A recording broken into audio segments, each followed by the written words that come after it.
कक्षा 10वीं। टॉपिक है मानव नेत्र तथा रंग बिरंगा संसार।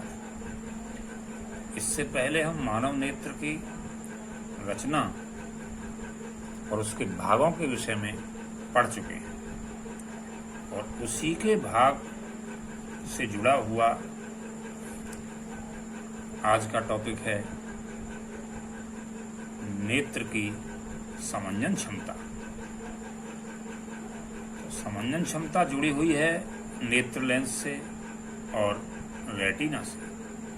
रेटिना और नेत्र लेंस दोनों के विषय में आप जानते हैं।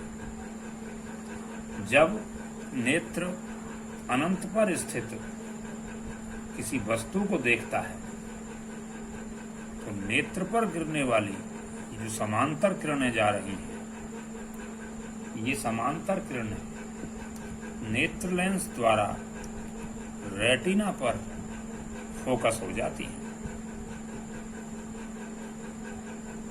यानी दूर से आने वाली, अनंत से आने वाली समांतर किरणें जब नेत्र लेंस से आकर के नेत्र लेंस पर पड़ती हैं तो वह रेटिना पर फोकस हो जाती है और नेत्र को वस्तु स्पष्ट दिखाई देने लगती है।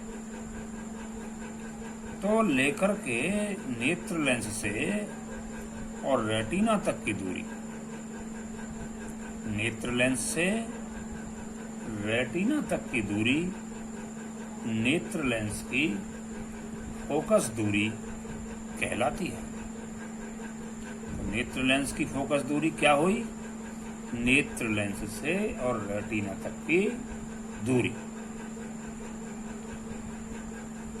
अभिनेत्र लेंस की वक्रता यदि बदल जाए, अब यदि कांच का लेंस होता तो उसकी वक्रता हम नहीं बदल सकते, लेकिन चूंकि ये लचीले पदार्थ का बना हुआ होता है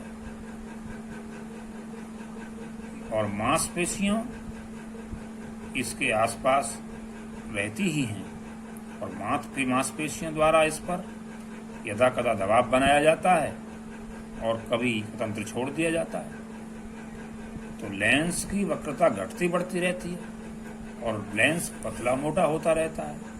इस प्रकार जब पतला मोटा होगा तो इसकी फोकस दूरी बदलेगी। तो अभिनेत्र लेंस की वक्रता में परिवर्तन होने से इसकी फोकस दूरी भी बदल जाती है। जब पेशियां शिथिल होती हैं, उन पर कोई दबाव नहीं होता, तो ऐसी स्थिति में लेंस पतला होता है। तो पतला लेंस होता है तो फोकस दूरी इसकी बढ़ जाती है और जब बढ़ जाती है तो हम दूर की वस्तु को स्पष्ट रूप से देख पाते हैं।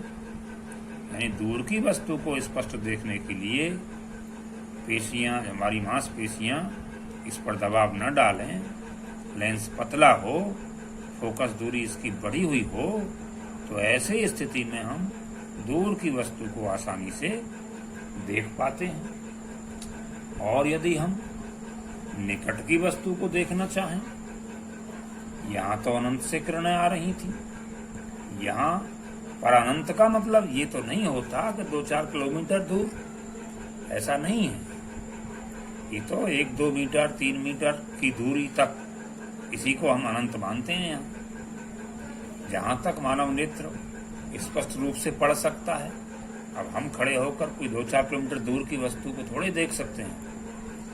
तो इस तरह से अनंत वाले केस में आपने देखा कि लेंस पतला और इसकी फोकस दूरी बढ़ गई, तो बढ़ी हुई फोकस दूरी से दूर की वस्तु को स्पष्ट देख पा रहे हैं। और यदि हम निकट की वस्तु को देखना चाहें और निकट से हमारी किरणें आए, तो मांसपेशियां फिर इस पर दबाव डालती हैं लेंस पर और लेंस सिकुड़ जाता है। जब लेंस सिकुड़ जाता है तो फिर इसकी वक्रता बढ़ जाती है। जब वक्रता बढ़ जाती है तो लेंस मोटा हो जाता है। अब लेंस जब मोटा हो जाता है तो इसकी फोकस दूरी भी घट जाती है। तब हम निकट की वस्तु को स्पष्ट रूप से देख सकते हैं। यानी घटी हुई फोकस दूरी निकट की वस्तु देखने के लिए, बढ़ी हुई फोकस दूरी दूर की वस्तु देखने के लिए। यहाँ मांसपेशियों द्वारा नेत्र पर कोई दबाव नहीं है, यहाँ मांसपेशियों द्वारा नेत्र पर दबाव है। तो नेत्र लेंस जो है उसकी फोकस दूरी घटी हुई है, तो निकट की वस्तु को हम स्पष्ट देख लेते हैं। इसका मतलब ये है कि हम अपने नेत्रों के द्वारा कभी दूर की वस्तु को स्पष्ट देखना चाहते हैं, दीवार पर लिखी हुई कोई इबारत है उसे हम पढ़ना चाहते हैं, तो ध्यान से देखेंगे, दूर की वस्तु को हम पढ़ेंगे। और फिर उसके बाद अपने आसपास की कोई वस्तु है बहुत निकट की है, यदि उसको आप देखेंगे तो कभी तो हमको दूर का देखना पड़ता है, कभी हमको निकट का देखना पड़ता है। तो फोकस दूरी लेंस की कभी बढ़ जाती है, कभी फोकस दूरी घट जाती है। इसका मतलब है ये काम स्वयं मांसपेशियों के द्वारा ऑटोमेटिक चलता रहता है। अर्थात कहने का अभिप्राय ये है कि लेंस की फोकस दूरी वस्तु के हिसाब से स्वयं समायोजित हो जाती है। तो हम इसकी परिभाषा देना चाहें कि अब नेत्र लेंस की फोकस दूरी से क्या अभिप्राय है, तो इसका मतलब ये हुआ कि अब नेत्र की वह क्षमता जिसके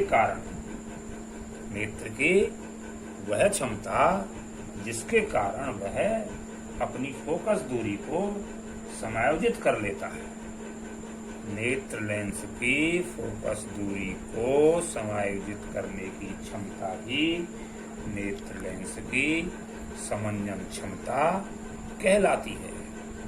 यानी नेत्र लेंस द्वारा फोकस दूरी के समायोजित होने की क्षमता नेत्र की समंजन क्षमता कहलाती है। किंतु इसका अर्थ यह नहीं हुआ कि हम आंख के बिल्कुल सामने किसी वस्तु को रख लें तो बहुत निकट वस्तु है तो उसको हम नहीं पढ़ सकते, क्योंकि एक सीमा से अधिक दबाव मांसपेशियां नेत्र पर नहीं डाल सकती।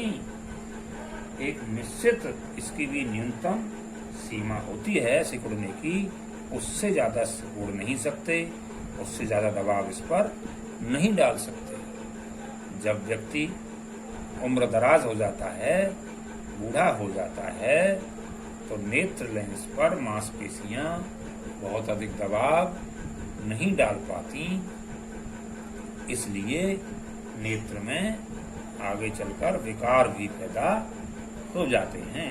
लेकिन आज का हमारा टॉपिक था नेत्र लेंस की समंजन क्षमता। बहुत इम्पोर्टेंट टॉपिक है। ये परिभाषा अक्सर बोर्ड एग्जाम में आती रहती है कि नेत्र की समंजन क्षमता से क्या अभिप्राय है।